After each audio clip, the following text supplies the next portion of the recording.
Mr. Chair. So if I could please have Commissioners Johnson, Best, Messina, Romans, and Hallberg please stand and repeat after me.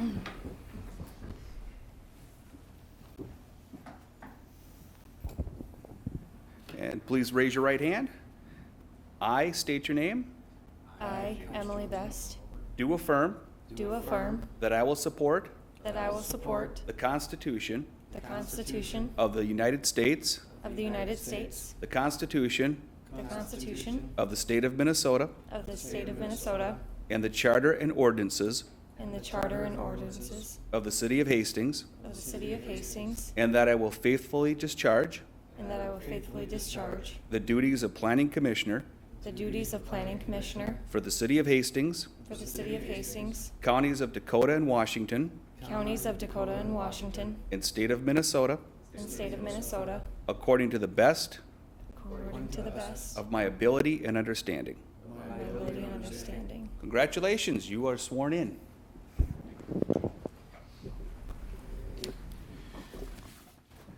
Next item on the agenda is the approval of minutes from the December 9th meeting. Commissioners, any comments, corrections?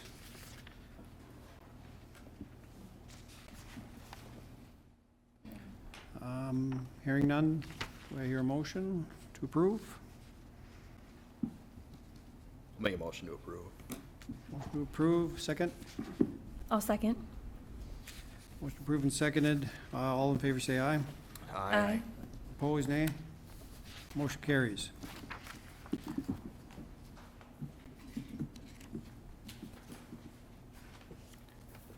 We do have a public hearing tonight for the Shepherd of the Valley Church Comprehensive Plan Amendment for rezoning, 1450 West 4th Street. For openers, we have a staff report by Justin Fortney. Thank you very much.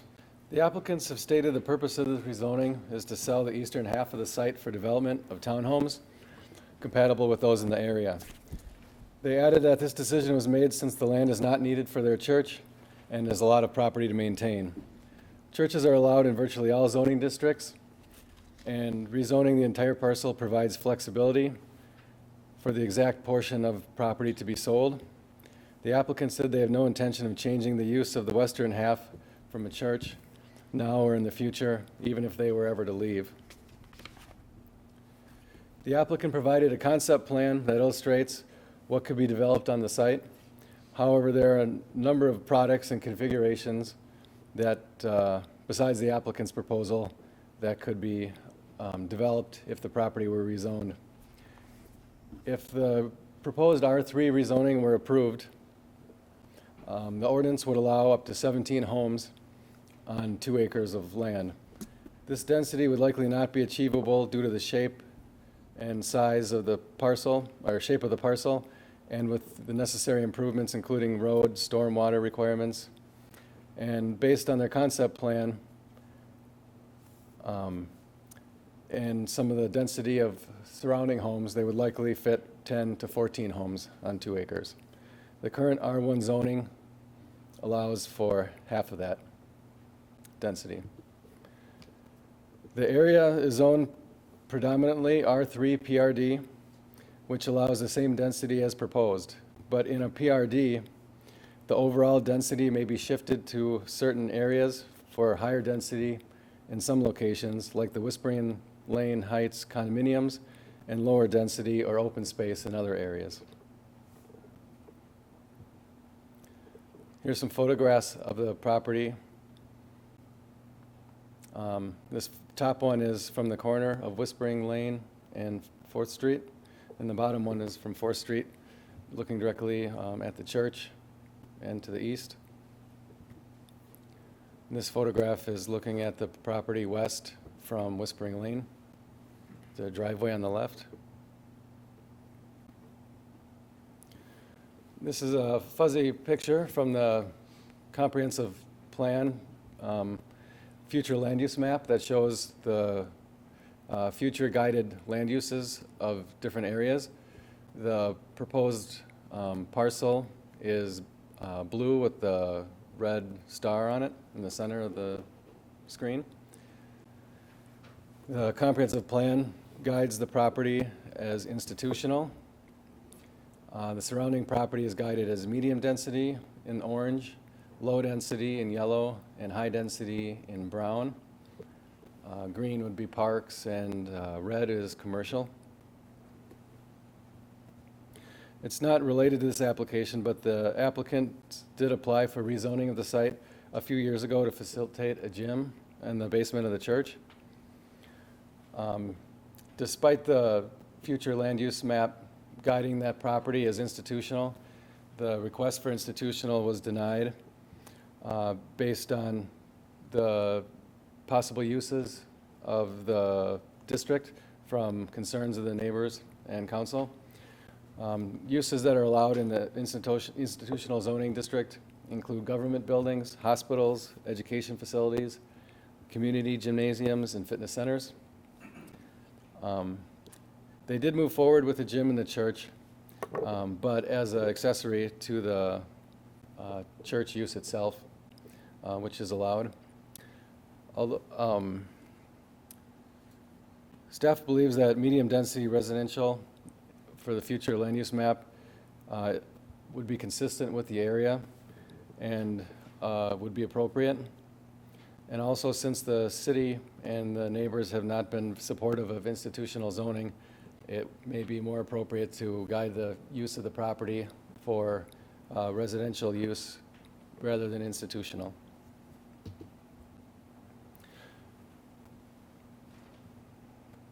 A change of the future land use guidance is required for rezoning of the property other than to public institutional. The applicant is willing to amend the application to only apply for zoning for the eastern half and leave the western half its current zoning designation. Doing so may require a future rezoning request if a potential developer sought some additional property or different configuration. They would kind of be locked into only being able to do development on the property that's actually zoned. And once they locate a developer, they might find that they might need a little more space east to west or some other type of configuration. Property owners within 350 feet were notified of the request. We received a letter from a neighbor that was included in your packet, and we had a couple of phone calls from residents asking for further information on the request. Staff finds no issues amending the future land use map to medium density residential, and zoning of R3 would be consistent with land uses in the area. Any property subdivision at a future time would require a separate public hearing for the proposed division of the properties for that development. Staff can answer any questions before or after the public hearing, and the applicant is here to speak to if you've got questions for them. Do we have any questions before the public meeting? We want to wait? Okay, I think I'll open the meeting. All right. I'm going to open a public meeting here, and I would ask if you have questions or comments, if you could please come to the podium so the folks at home can hear you and see you and whatnot. So I'm going to open this public meeting for the Shepherd of the Valley Church Comprehensive Plan Amendment Rezoning number 2002. It's your floor, guys. Does anybody want comments, concerns?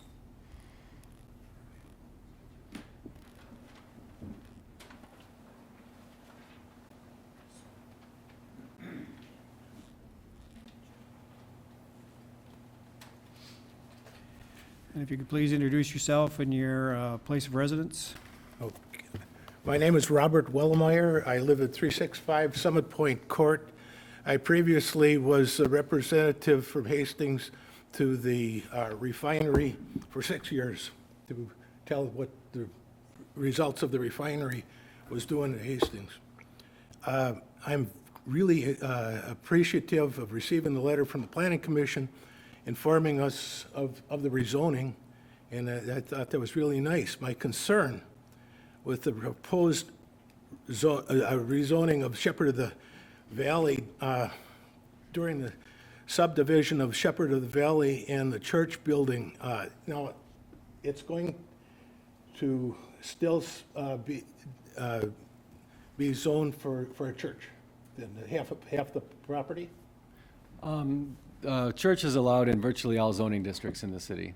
But my question is, given 2015 and the hostility that was presented then, that by turning the whole parcel into R3, that opens the floodgate for about anything that they want to put in, but as opposed to institutional.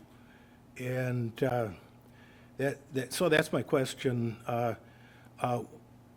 Will the current entire property be rezoned? Will townhouses be constructed, or is this just a plan to allow the property to be used for other purposes, which I think was the plan in 2015, and they held off for 5 years? The proposed rezoning for R3 is the same uses as allowed in R1 virtually, other than the only difference basically is the density, the number of residential units.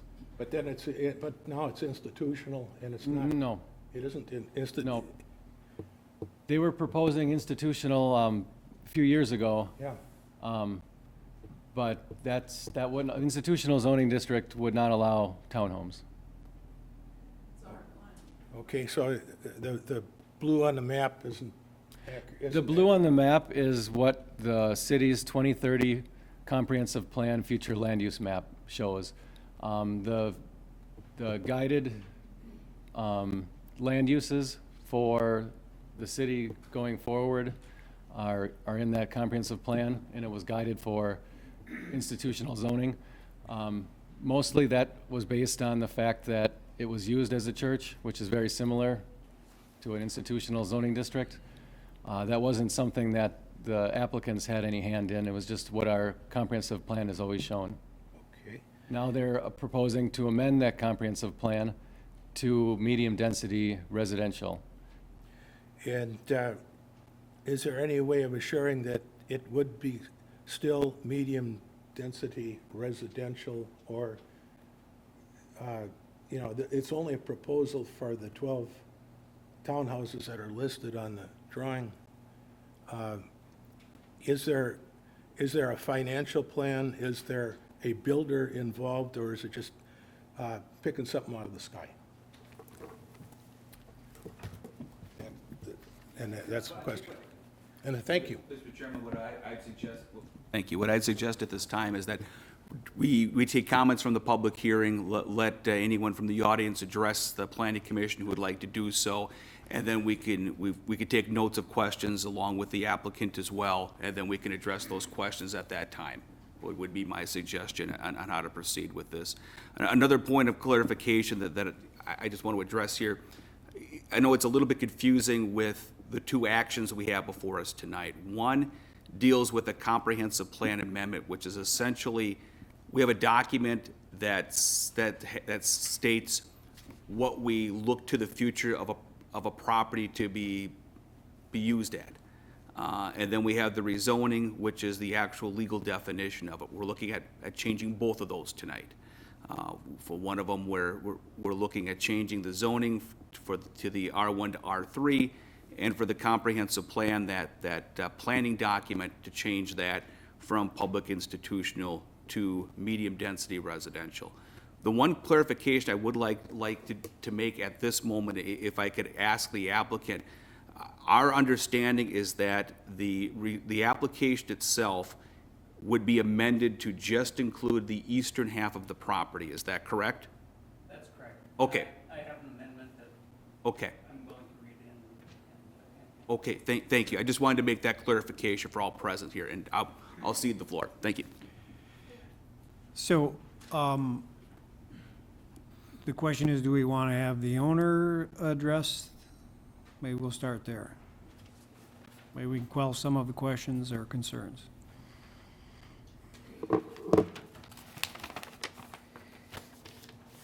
Thank you, Mr. Chair. I'm Troy Lund. I'm the trustee for Shepherd of the Valley.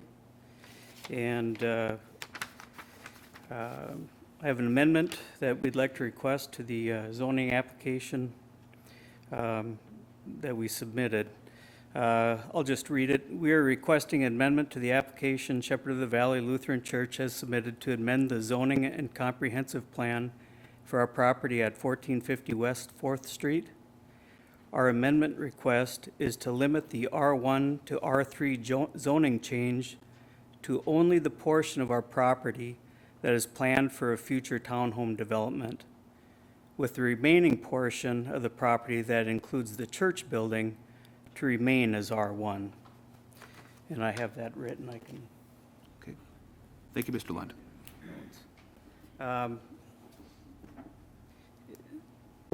We had some feedback from the city on some of the concerns about changing the whole lot to R3, that, you know, potentially a large condo building would be built or something like that.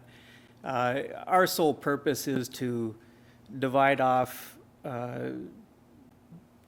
approximately 2 acres of our property and list it for sale to a developer. And the advice from our realtor was that the proper use of this land for development is really in townhomes and not single family, is where the real call for developers would be. And it fits right in the center of all R3 with townhomes surrounding. So we brought this plan forward. We had a drawing made, and where we're at now, in order to market this, we're being told by developers that first we need to have it as an R3 before they're willing to look at it. So changing it from the single-family use to a townhome use. So that's the purpose of our request here. Actually, we didn't really want to sell a whole 2 acres and take the whole top. So, you know, if a developer would come in and maybe take more of the grass area on 4th Street and less to the north, that would be great. So that's the reason why we changed our mind and went with an R3 change to the whole property. So in case a developer would come in and be willing to, you know, site it differently, we would have that flexibility. But seeing that we had some feedback and some concern there, we're more than willing just to make the hard line on that zoning change and not bother anything with the church property. And further to that, as far as developing the church property, we're actually doing pretty well. We have a lot of people coming. The sale of this land would essentially virtually pay off our mortgage, so we'd be debt-free. But if something would change down the road, the property is much more valuable as a church rather than development as housing. I mean, it's a $750,000 building. I mean, for a developer to pay, you know, $700,000, $800,000 for 2 acres of land and raise a building to build houses is not going to be really a viable option. So, you know, hope you don't have those fears just on economics. But, you know, that's our amendment, and if you have any questions, I'm more than willing to address them. Thank you very much. Justin, can you throw that one on the wall? Just to clarify. So what we have before us now is this represent what you're talking about, R3 to the right? Right. and leave the existing church and parking at an R1 like it is already. Correct, and that's kind of the maximum density, 12 units And that that- can fit on there. Right. And that's a concept That's plan. a You concept. don't I have, would be surprised if it's actually more than 10. right, right. Okay, super. Go ahead, sir.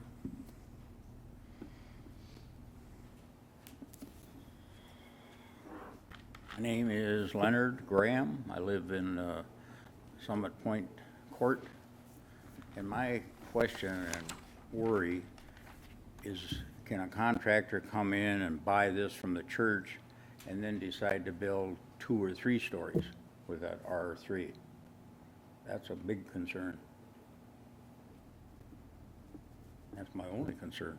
I mean, you've got the townhouses. We live in townhouses. That's not a problem. It'd fit right in, but not tall buildings.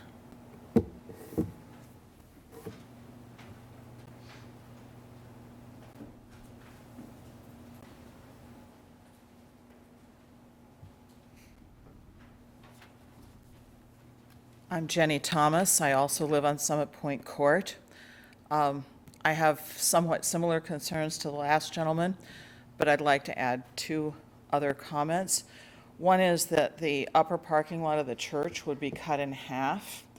I do know that they've still got the lower parking lot, but when the church was built, a parking lot was made presumably appropriate to the size of the church.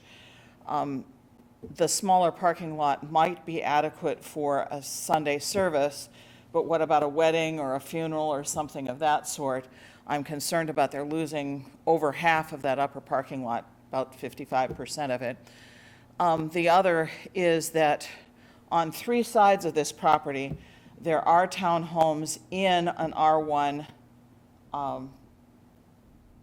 zoning area, and I can see that density of townhomes here. And if it's left R1, I realize it won't be as attractive to a developer because they can't put a 3-story condo building there. I also looked at the proposed, in their little schematic, 35-foot front lots for each townhome with basically no driveway space for parking. The townhomes on the east side of Whispering Lane have a 50-foot frontage. The patio homes on the north of the church have a 45 to 57-foot frontage, most of them being 46. And our development on Summit Point Court is 42, plus there's open space between them, every 2 to 3 buildings. I don't feel that this density is appropriate for the neighborhood. I think townhomes of the density that can be built in R1 would be perfectly appropriate. So I would like the Planning Commission to consider saying, yes, this townhome idea is a good one, but at an R1 level. The idea that an R3 would allow them to build as many as 18 units there, that's just not compatible with the neighborhood. Thank you. Thank you. Just to clarify, maybe you can substantiate this. Isn't it surrounded by R3 currently? They're not. The zoning around the property is R3. Right, right, There's no R1 around this property other than itself. other than itself. And R1 is single family. What are there's a different color around the Summit Point Court and the Whispering Lane homes. It's not the R3 that the condo building and the fourplex itself of it are. Okay, So, Court, my name is Kathy, I also live at Summit Point Court. So I think the way I look at this is R3, which is the townhomes that are higher density that cross the street. Yep. Same with the ones behind it, they're the high rises and all of that. Summit Point Court and all of the Whispering Lane, is that all R1? That's why those are smaller? Those are R3, because it's not on there, so I'm not sure. Just to clarify, everything in orange on that map is zoned similarly, which is R3. The proposal for this property, the R1, the lighter colored piece in the center, would be to be rezoned to R3, which is the orange color that surrounds most of it. That's not correct, because Theo Court and the rest of Crestview Drive are single family. It is. They're in orange. Okay, folks, we have to keep some order in the meeting here, so we'll address comments at the podium, please. So is it, to clarify, even though they're in single-family homes, it is possible it's zoned differently? Within the R3 district, there is the potential of having different types of density. As you can see on Theo Court, yep, you've got single-family homes up along Whispering Lane, and then you also have an apartment building on Whispering Lane a little bit more. So you have the possibility within an R3 district, if you have a larger area, to have higher density in some places, lower density in other places, but that the overall density for the entire development has to be of a certain number. And that certain number would be the same here as it would be with any of the other developments surrounding here in Orange. So what you're saying is that, for example, those single-family homes, the developer elected to go to that density, or they basically didn't use the maximum amount of density they could have used? Yeah, what they did with that project back in about 1985 was they took the whole area between 4th Street up to Featherstone Road, from Whispering Lane to the east, almost over to where the Consemius Farm is, probably about 40 acres or so. And they said, okay, we're gonna make this R3. R3 has a density of how many units per acre? Instead of having the similar types of densities throughout the development, they said, okay, we're gonna have single family over here, which is lower, in exchange, and then we're gonna have higher density areas of apartments in another area. Gotcha. So I know you have a diagram that you said this is all they could do there. I'm not sure who that diagram, if that was a builder or who proposed that. Can this now be high-rises once we do this? Could the developer purchase this property? And, I mean, I understand he's gonna sell it to somebody. Then what happens? I think that's our main concern, in addition to what she said about all the driveways and all of that. So could they become high-rises like the ones that are just to the north of it? As I stated before, the zoning district allows a certain density. And in 2 acres, it could be up to 17 units. So that's what they're limited to. So it could be 17 up 4 stories? They or could it build be this, I suppose they 17 could build a 17-story building with 1 unit on each floor. It's probably not very likely. But that's the point, is it wouldn't have to be flat townhomes. It could be a 4-story times 4 on a level, right? It's not likely, but I suppose it's possible. Why is it not likely? I have no idea. I don't know. I have no idea. Why is that not likely? It's very inefficient to build like that, and people don't want to live in a high-rise building when they can live in a townhome. I don't know that. I mean, there aren't any that have been built like that in the city. What are the ones to the north? That's much more dense than 17 units. Yeah, typically when you look at going up to 3 floors, you're gonna need, rough number, at least 30 units to justify that. I mean, if you take a look at what's built, the one on Whispering Lane further up, that's 36 units.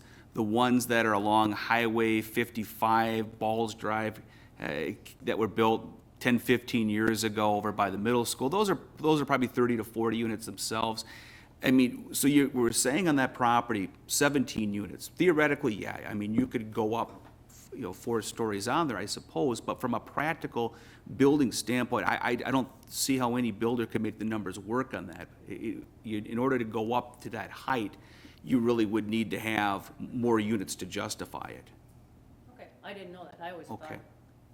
it's always better to build a 2-story, because once Sure. you got the walls, then a 1-story. Yeah, Why would I build yeah. a 1-story if I can build a 2-story? I've Right. already got the walls there. So. Yeah, 1 to 2 stories, and then when you go up to 3 stories, just the building standards change, and it becomes it becomes less efficient unless you have more units to justify the cost. So this lot is locked in, there's 17 units. Correct. To Right, clarify, if the zoning was to occur, which is showing the east half of the property here, the most you could do under that new zoning district would be 17 units. What's being shown here is a conceptual plan of how this might be developed. If, what they would need to do in order to develop anything on this property is to come back forward for plat approval by the planning commission. Notification would occur again to the neighborhood, similar to tonight, and there would be an opportunity to review specifically how the property is laid out. Tonight, what we're looking at is the land use and the zoning of the property. We have the conceptual plan up here to show how it might be developed, but it may not develop like this. And prior to any development officially taking place, we would have a formal public hearing, notification, and consideration of that. Correct. And to address the one woman's comments about the driveway and parking and those things, I mean, these are just concepts. If and when we did have a formal plat, then would be your opportunity to, and we would be addressing that. And it would start with the city too, as far as like, does this meet code? Do we have parking spaces for, the residents, et cetera, et cetera. So this is just a cartoon of sorts. Anybody else? Please.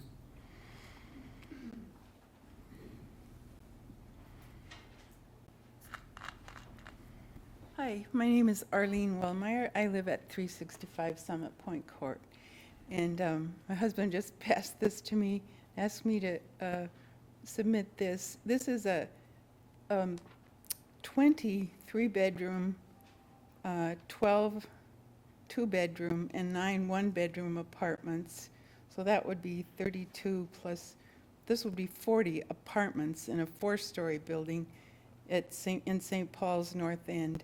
And this is, kind of what the neighbors in our mind have fears about. So I just wanted to pass this along as an example of what we would not find consistent with our current neighborhood. Thank you.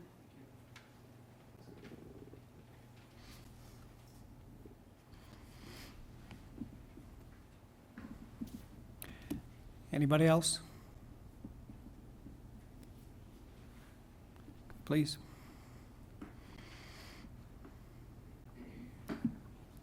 Ann Volker, Summit Point Drive. I just want to clarify what Dr. Orr said then. The way that if you sell this eastern portion, do you feel like you still have adequate parking for the church?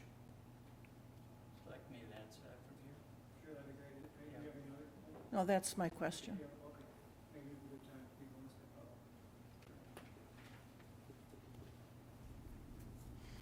The requirement for parking lot spaces is 1 space per 3 seats in a sanctuary. And this concept plan here does meet our current seating capacity in the sanctuary. Since we changed our mission outreach to, we did fitness center and mission work to the community through that means. The church has changed radically. It's much different than probably most churches, certainly that I grew up in, where the action isn't upstairs in the sanctuary anymore on Sunday mornings.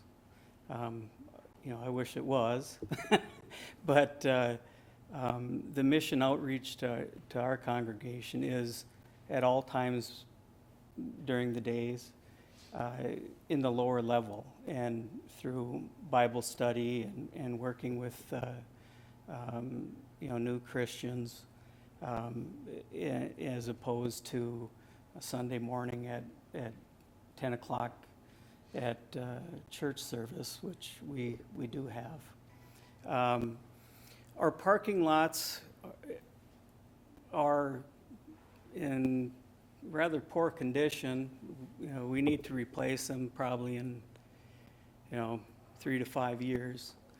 We would quite likely repave the lower level and maybe add 6 to 8 spaces in the lower level. And the upper level would be just resurfaced as it is. There is areas here that can be, expanded for the parking lot, that zone in the middle taken out. So just to reconfigure the parking space to get more spaces in the lot. But the style of church now and quite likely for most churches in the future are not the big one-time events during 9 and 10 o'clock on Sunday mornings. It's more of a activities throughout the week now. Just for an example, I think we have about 10 or 12 people that are still members today that were when we converted over to a different style of ministry just a few years ago. The last quarter, we served somewhat over 700 different people in our lower level. And back when we were having the question of changing to the institutional zoning, there was a lot of concerns that there'd be activity day and night and people milling about. 700 people in a quarter, you can hardly tell that, for most times there's more than maybe a dozen cars there at a time. So it's, we've never had any problems. Doors upstairs are even unlocked. We've never even had a theft, and I probably shouldn't advertise that now. But we've just really had no negative repercussions from the ministry.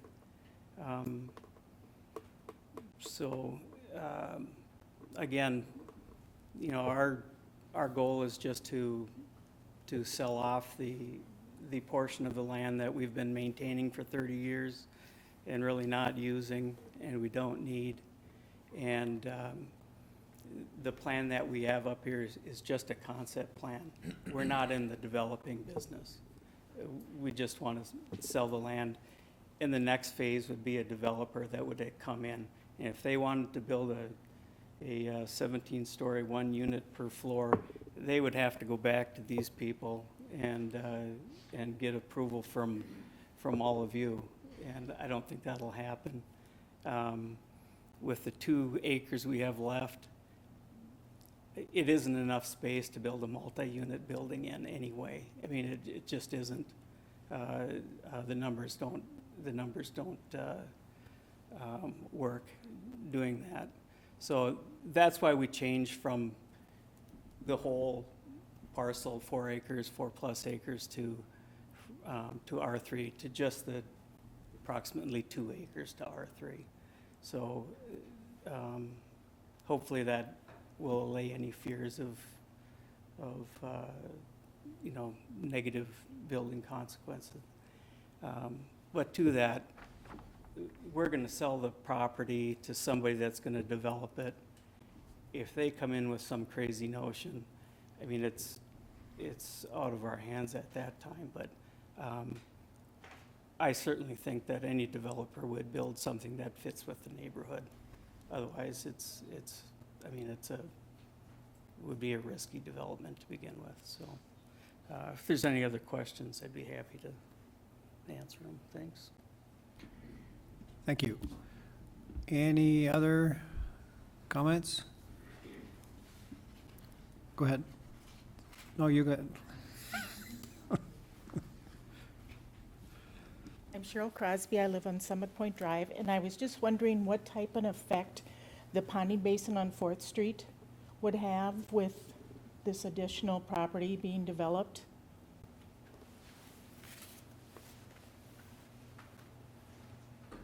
Well, I'm not an engineer, but I know that if this property was developed, it would have to meet our stormwater ordinance, and it couldn't have any more wastewater runoff than currently it has today.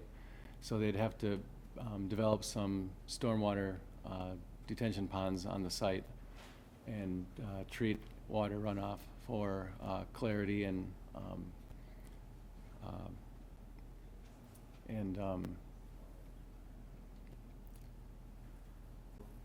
flow. So, I mean, there wouldn't be any issues from stormwater if it was developed with our standards.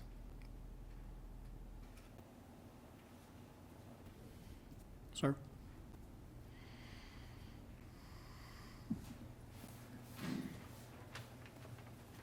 Mike Bullock, 325 Whispering Lane, one of the single-family homes up the street. If the property were to be sold under current zoning, what would prevail? What would you have? How many single-family homes could be put in that space? It would be about 7 or 8 in that 2 acres. I said it would be about half of what Half was of what it is. proposed, and that includes both of what the ordinance would allow for number of units and what would be likely. Okay. Because you generally will not see as many units developed as you can by density, because you have to build stormwater ponds in that same property. You've got to build the streets in that same property. So it would be, instead of 17 units possible, it would be just about under 8. I think it was 7 point something. Okay. But with those other requirements, it could be less. Okay. Currently, we have a 36-unit condominium facility across the street.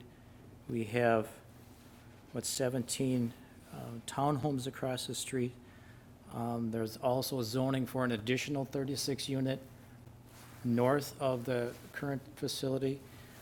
If this were to be changed to R3, you would be conceivably doubling the traffic on Whispering Lane, which is a certain possibility. I have real concerns about that. It's busy right now. You can't see it here, but my driveway lines up directly with the townhomes across the street, and we have difficulty backing out of the driveway, checking 3 directions of traffic.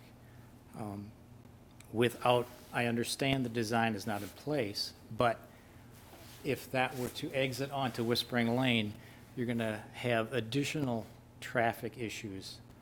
There's a lot of folks that walk in the neighborhood. I have real concerns about the traffic that could possibly be, and I understand that you have no control, but changing that to R3 opens that door up rather than leaving it to the zoning that it currently is. So please consider that. Thank you.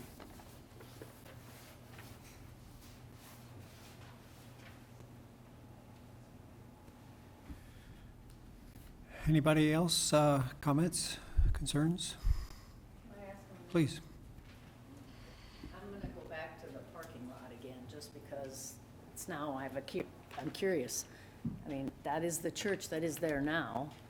It is zoned for a church. It's been a different church before. If it were to become a church that fills a sanctuary or starts to have funerals regularly, the city, where you guys will know whether that's enough parking lot or not. Is that true? I mean, are we getting rid of a bunch of parking lot, now they're gonna be parking on the street? I mean, I don't know, it's not always gonna be owned, it could possibly become a flourishing Sunday 10 o'clock service.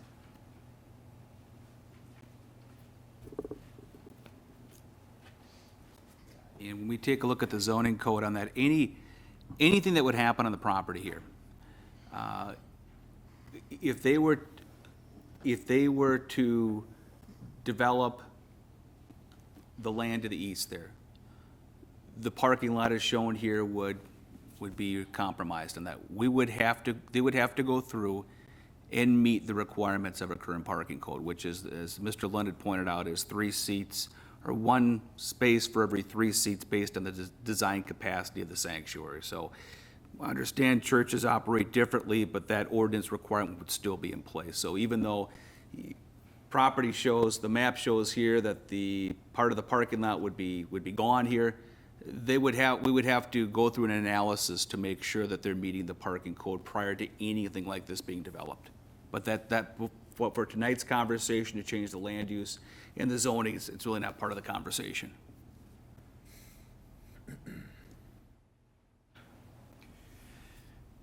I think, my observation too, I mean, there's plenty of green space there. It's not like they don't have room to expand the parking if need be.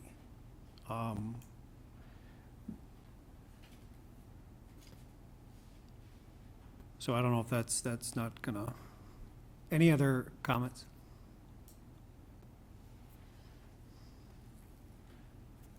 Help yourself.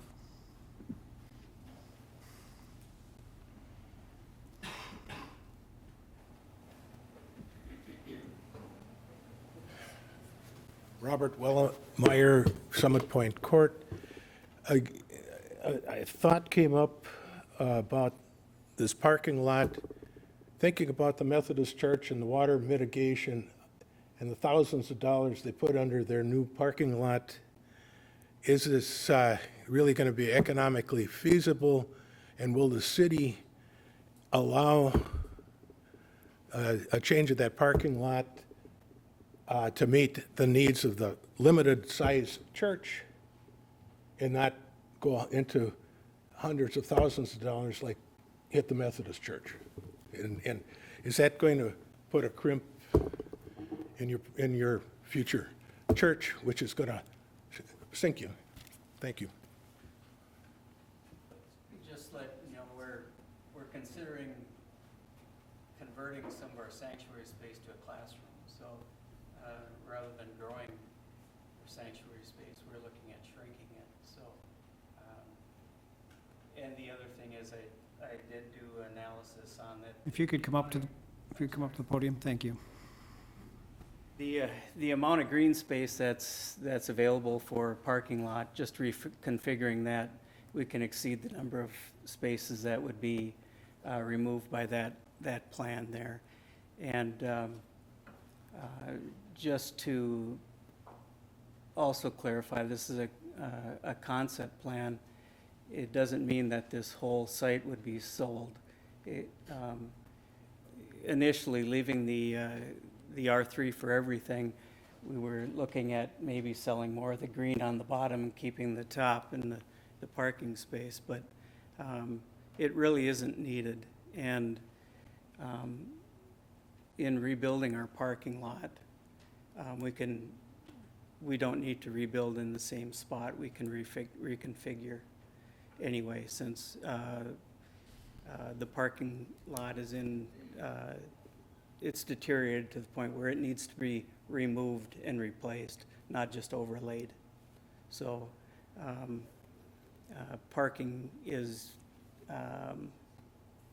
don't be bound by the current configuration of the parking lot. That can change to meet the needs of the sanctuary.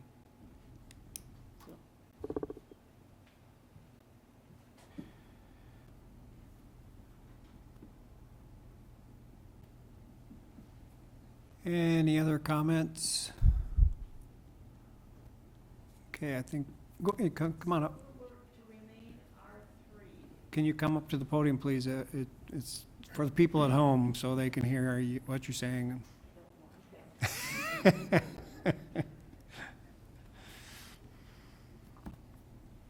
Patricia Schultz, 400 Crestview Drive. So if this is now R1, am I correct? Right. And if it stayed that way, you could still do townhouses on it, just not as many. Townhouses that would fit with the neighborhood all around. Is that correct? Well, it's single But it, single family. if you, okay, so where I live then is R3? Well, in an R1, you can build single-family homes in an R1 or an R3. It's just in the R1 that you're restricted to the number of But, units. that but you could have townhouses. They would just have a little, the same space that the ones across the street would have. Different space requirements for 1 and 3. That's the reason for the change. And the other thing is, in the townhome development, for instance, traffic, you wouldn't want individual houses and driveways No. dotting all over there.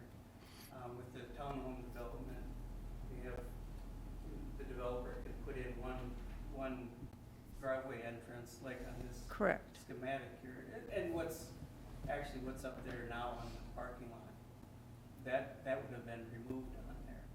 So it'd be just one entrance and exit point that's controlled, to where that is. But it's if, just, but if it is R3, then there's really no control over what. oh, absolutely, there's control. Any change would have to go through the site plan. And again, this concept here of 12 units does not incorporate engineering, which is gonna require a drainage basin. So I personally don't think you're gonna be able to get 12 units on there, more like 10. If you notice, the property to the north had to, that was stalled at one time for a drainage issue. And part of that land had to be used for drainage rather than a townhome.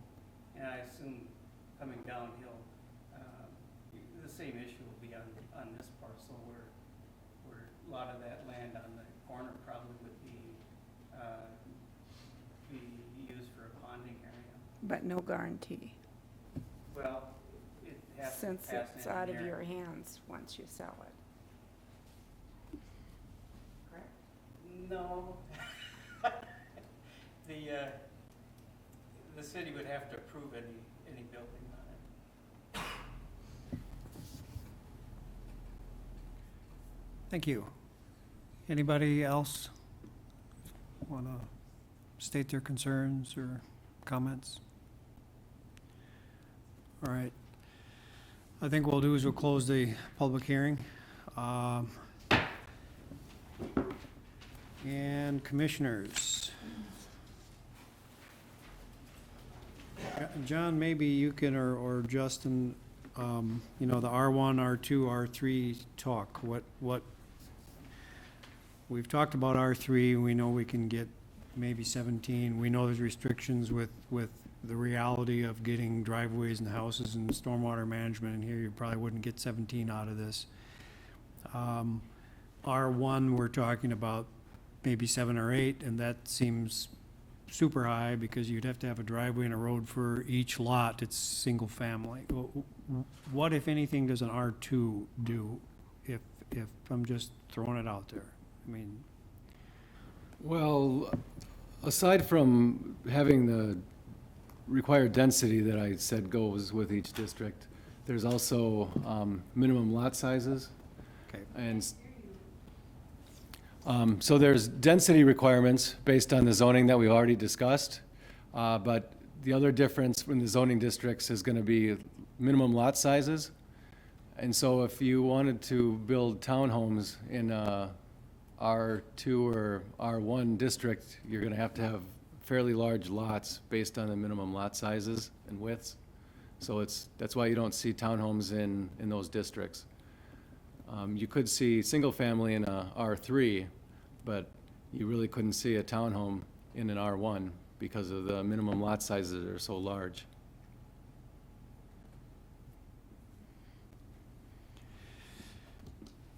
Mr. Chair. Commissioner. I guess the hang-up I'm having here, it's twofold. And I think a lot of people here tonight can agree that the contention lies in the what if. No one seems to know what's gonna go in there. That neighborhood is upscale, a lot of nice property around it. Any sort of land use change is typically done after a developer has been, I guess, vetted, and a plan has been brought forward, and site elevations, front elevations, things like that, roof lines have been presented to us to look at and for you people to see.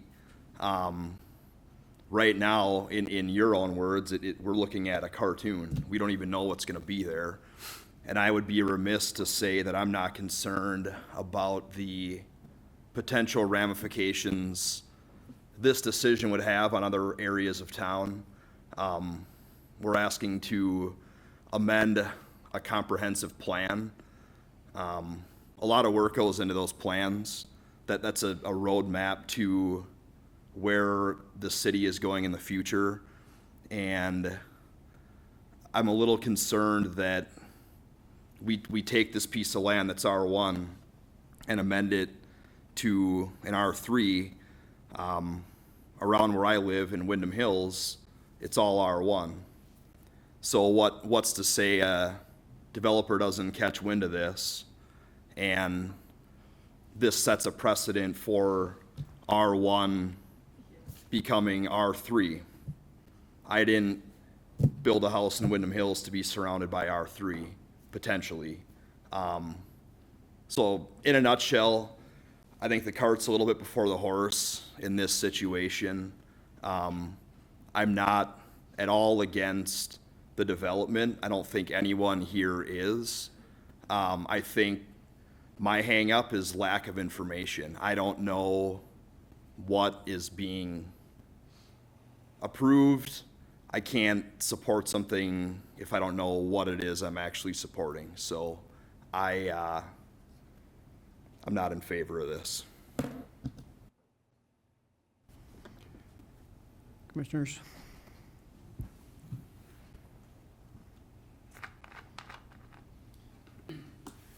Mr. Chairman? Mr. Messina? A few weeks back, we took on a proposed ordinance for storage facilities, if you recall. And when I looked at that particular concept, I was in the same mindset as you were. I didn't know what was going to go there because we just had a conceptual view.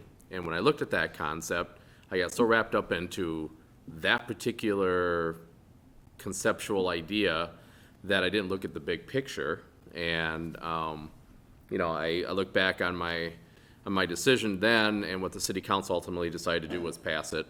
And then I look back as to really what was being proposed at that moment, and it was a change to allow flexibility to a developer and a property owner to bring the two minds together, so to speak, and to make some headway. And it kind of changed my view on how I look at these. And I think what muddied the waters is we are looking at amending a ordinance, but we have this conceptual plan which is just a big what if. You know, if we didn't have this in front of us, would we even have those concerns? Because we wouldn't have had this in our mind that, oh boy, what are we doing? Quick question for you. If we draw that line today, how many spaces do you have currently for the church right now? How many parking spaces do you have currently? 94. If you draw that line right where it is right now and make no changes, how many spaces do you have left? Because I like numbers, so. I think it was 60. 60-something. Does the 60-something currently meet their needs according to the city requirements without making any changes to the parking lot after this? If this were to go in, the what if? With the number of spaces that would be left, would that meet the city's requirements for their sanctuary and the seats and so forth? Do we know that? I'm not aware of the exact number of seats they have. From what they told us, they did that calculation and determined they did have enough with the loss of the eastern half of the parking. Okay, so they did have enough, okay. Because I'm a numbers guy, so that's easier for me than just say, would you or wouldn't you? Now we know you would, because we have a number, we put a number to that, so. I understand what you're saying, because I was in your position weeks ago when we took on that ordinance proposal, or that ordinance change proposal to allow storage at, over by Coburn's and some other areas, and, so I understand where you're coming from. But based on my experience with that going forward, I can also see there's some merit, to changing this, because there are a number of fail-safes built into the process, because we're not approving this concept today. We're not approving this building, we're not approving 17 units, we're not approving anything beyond just changing the zoning. And so any builder that comes back and wants to build something on this property is going to have to go through a very detailed process in front of us again, and they're gonna have to meet a lot of different requirements to make this happen. So this is not a building concept. We don't have a builder, we don't have a developer, we just have a concept. So that's something to consider as well. And like I said, plenty of fail-safes are in the process. I've been on the planning commission on a few years now. And we're very good at making sure that we vet it out appropriately, make sure there's good traffic flow, make sure there's good water, I'm sorry, what's the word I'm looking for? Thank you. Storm sewer, storm drain management, water management. We're making sure that there's, that it fits within the neighborhood, that it's not going to, that it fits the concept that we're approving. So it's just food for thought on that one. And that's all I have. Thank you. Thank you. Any other thoughts? I have a brief one, and you mentioned briefly now, so what we're looking at, this is where the line's gonna go, right? Because you had just the last second talked a little bit about maybe doing something, changing the green space in the front, and because we're talking about changing this R3 as shown. I amended the request to just that line. Correct. So this is the layout we're looking at, so that chunk on the right or the east side of this parcel is R3, or the R1 remains. Okay. My personal take on this is I do feel there's a little cart before the horse here, but on the other hand, this parcel is surrounded by R3s, and I think R3 fits into the neighborhood. It's not a sore thumb. It shouldn't turn out to be one. And as Commissioner Messina pointed out, if and when a final plan is developed, there's some hoops, and I don't think we're gonna see, what are we showing here, 12 here? I think it'd be hard pressed to get 12 units out of this. So I think the density and the high rise and those kind of things that you're really afraid of, it can't happen. There can be a fair amount of variables here, but I think the R3, my personal feeling is the R3 fits in the neighborhood. It's not a crazy thing to ask for, to take half of this parcel and make it match the rest of the area.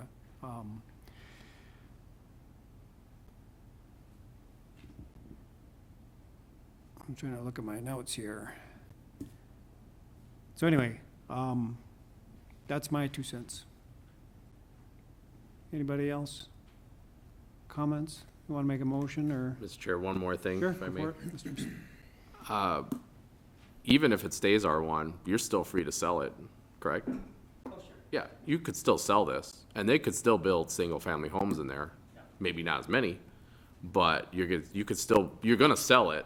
This is not a matter of if you're gonna sell it or not. It's just a matter of, does it make it easier to find a buyer, or does it make it easier to make it saleable if we go from R1 to R3? But you could still sell this as an R1 property, and we could still see single-family homes go in there.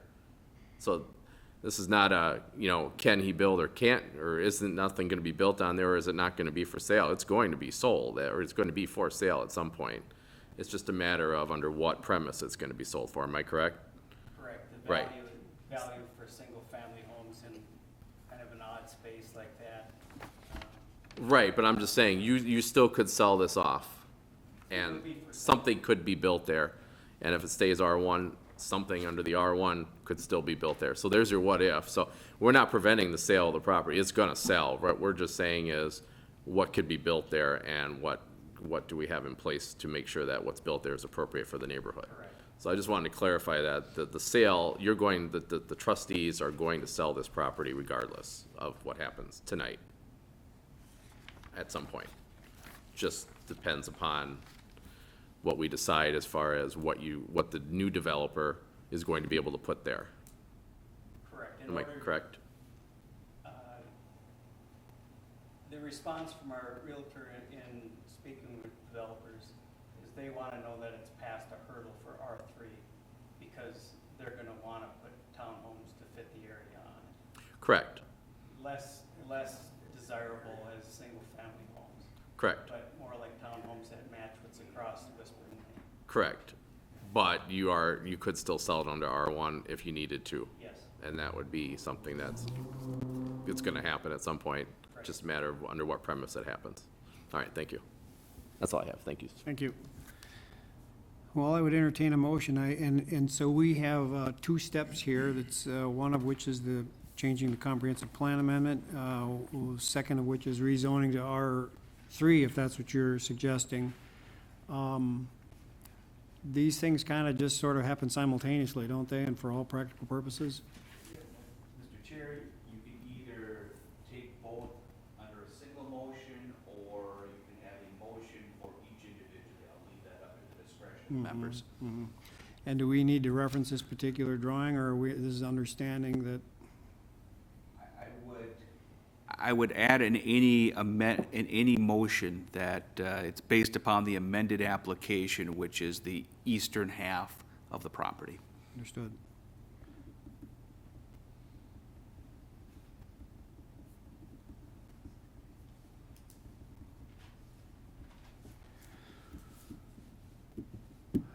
Well, for lack of participation, I will, anybody want to make a motion? I'll make a motion. I guess motion to approve will, the Shepherd of the Valley Church Comprehensive Plan Amendment, number 2002, considering or taking into account both the comprehensive plan amendment and the rezoning to R3 based on the amended application that was submitted here tonight, detailing just that the eastern 2 plus or minus acres go to R3 and the remaining lot stays R1. Any discussion? All those in favor say aye. Mr. Chair, we'll need a second to that motion. Second? Any seconds? I'll second. Motion is moved and seconded. All those in favor say aye. Aye. Opposed, say nay. Oppose. Motion passes. Where do we go from here on this one? Sure. Where this will go is the city council will consider the first reading of this ordinance at the meeting coming up on January 21st. There's no action at that meeting. They're ordering another public hearing, so you guys will be re-notified again. The action in the public hearing at the city council would take place on February 3rd.